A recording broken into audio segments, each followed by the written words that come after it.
లేదా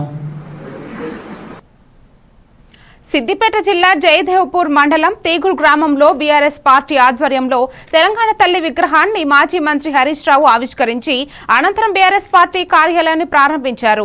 ఈ సందర్భంగా హరీష్ రావు మాట్లాడుతూ సీఎం రేవంత్ రెడ్డి మాటలకే పరిమితం అయ్యారని, రైతులకు ఇచ్చిన మాట నిలబెట్టుకోలేకపోతున్నారని ఆయన తెలిపారు। ప్రజలు బీఆర్ఎస్ పార్టీ వైపు చూస్తున్నారని, రాబోయే స్థానిక సంస్థల ఎన్నికల్లో బీఆర్ఎస్ పార్టీ గెలుపు ఖాయమన్నారు। ఈ కార్యక్రమంలో పెద్ద ఎత్తున బీఆర్ఎస్ పార్టీ నాయకులు, కార్యకర్తలు తదితరులు పాల్గొన్నారు।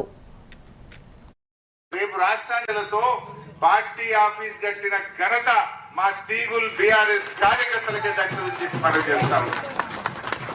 దాదాపు 17,84,000 రూపాయలు ఖర్చు పెట్టి ఇంత అద్భుతమైన ఆఫీస్ ను ఇంత సెంటర్ లో కట్టిందంటే నేను మీ గురించి ఎంత చెప్పినా తక్కువే అని చెప్పి మనం చేస్తా ఉన్నాను। ఇది రేపు రాష్ట్రానికి ఆదర్శం।